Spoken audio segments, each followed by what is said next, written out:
जब प्रश्न राष्ट्र का हो ना तो गंभीरता और सजगता बहुत आवश्यक है। बस इतनी सी बात कहना चाहूँगा, आप किस पंथ संप्रदाय मत वाले हैं, कौन सी मान्यता को आप मानते हैं, ये बाद में विचार कर लेना, इसका निर्णय बाद में कर लेना। लेकिन सबसे पहले एक स्थिति जो इस समय भयानक और बहुत ही भयावह तरीक़ों से, बहुत विभत्सता के साथ में इतनी तीव्र गति से बढ़ रही है कि हम कल्पना नहीं कर सकते। आपको मेरी बात पर यूं ही विश्वास नहीं आएगा।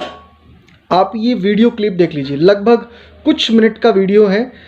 आप देखिए इसको और आपको अनुमान हो जाना चाहिए, अनुमान हो जाएगा निश्चित रूप से कि मैं क्यों ऐसा कह रहा हूँ। क्योंकि इस समय विरोध का नहीं है कि हम किसका विरोध करें।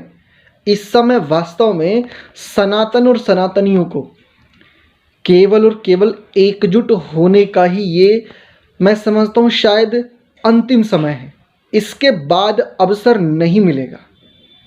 ये इस भारतवर्ष में सनातनियों के एकत्रित एकजुट होने का अंतिम समय है। वैचारिक मतभेद, मान्यताओं में विभिन्नताएं, परंपराओं में तनिक भर ऊंच नीच, ये सब बाद में देख लेना, इनका निर्णय बाद में कर लेना।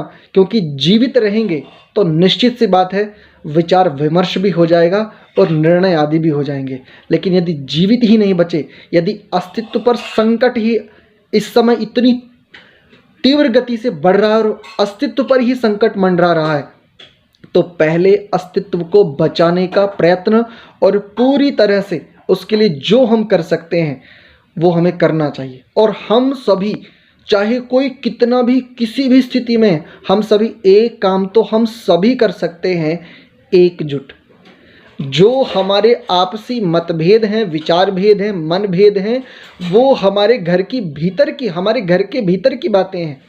हम उनको घर में बैठ कर के भी बाद में विचार कर लेंगे उस पर, किंतु इस समय केवल एकजुट हो जाइए। और ये वीडियो आपके मस्तिष्क, आपके हृदय, ना जाने आपकी कौन कौन से आंतरिक तरंगों द्वारों को खोल देगा कि इतनी तरीके से, इतना प्लानिंग तरीके से ये लोग क्या बढ़ रहे हैं। आप ये वीडियो देखिए। जनसांख्यिकी असंतुलन मेरी नजर में हिंदू मुसलमान का मुद्दा नहीं है, ये नेशनल सिक्योरिटी का कंसर्न है। इंडिया को कैसे, इसमें तो ये भी रिपोर्ट में ये भी बताया, आशंका है कि जैसे चिकन नेक है, ऐसे ही मुस्लिम पट्टी बनाने की है, मुस्लिम गलियारा बना दिया जाएगा जो सीधा पाकिस्तान में घुसेगा।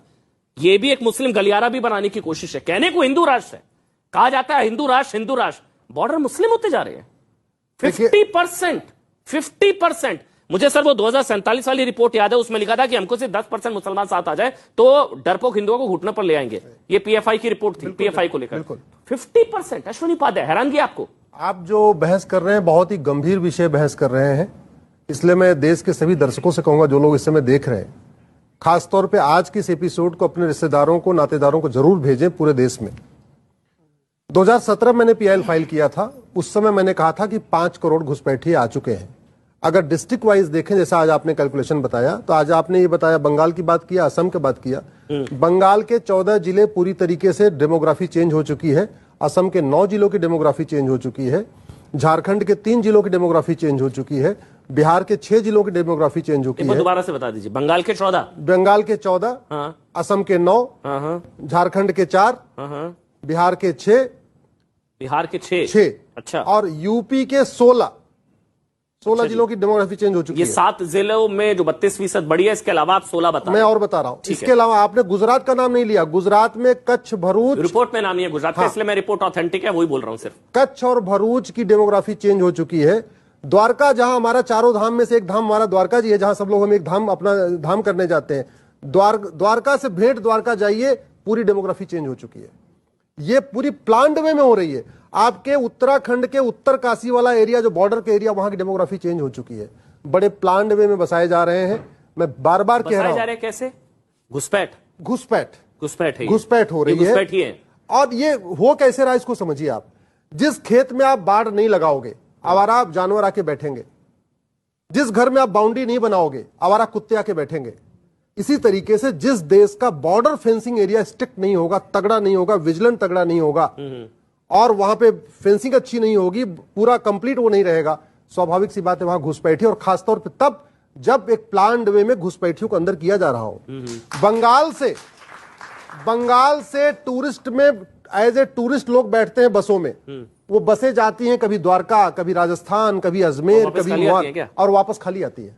जाती भर के हैं और वापस खाली आती हैं। असम से बसें चलती हैं, बंगाल से बसें चलती हैं, झारखंड से बसें, बिल्कुल प्लान है। जो पीएफआई का प्लान है ना 2047 उसको कोई भले हवाई माने, मैं उसको बहुत गंभीरता के साथ लेता हूं। इसीलिए मैंने 2017 में, अब से 5 साल पहले मैंने पीआईएल फाइल करके सुप्रीम कोर्ट में कहा था 5 करोड़ आ गए हैं, इनको जल्दी निकालिए, वहां रोकिए। और ये घुसपैठ का सर, ये जो अभी आप बता रहे हैं, ये जो प्लान है 2047 का है, ये जिस स्पीड से चल रहे हैं, मेरे को लग नहीं रहा 25 साल लगेंगे। बिल्कुल सीरियस प्लान है ये 25 साल लगने वाले नहीं है, तो 15 में ही हो जाएगा शायद टारगेट। बहुत स्वाभाविक सी बात समझ में आ गया होगा कि मैं किस बात की ओर संकेत कर रहा था। इसी मुद्दे को ध्यान में रखिएगा। मिलूंगा आपसे अगली वीडियो में। ये वीडियो में क्लिप आपके साथ क्यों साझा किया, ये आपको बहुत अच्छे से समझ में आ जाएगा, ये स्थितियां भी समझ में आ जाएंगी। और इससे अगली वीडियो जो शूट करूंगा उसमें एक बहुत महत्वपूर्ण, बड़ा गंभीर मुद्दा रखूंगा, ऐसे विषय पर बात करूंगा जो इस समय बहुत प्रचलित है और जिस पर हम लोगों को विचार करना और विचार के बाद एकटक समर्थन करना बहुत आवश्यक है। प्रणाम।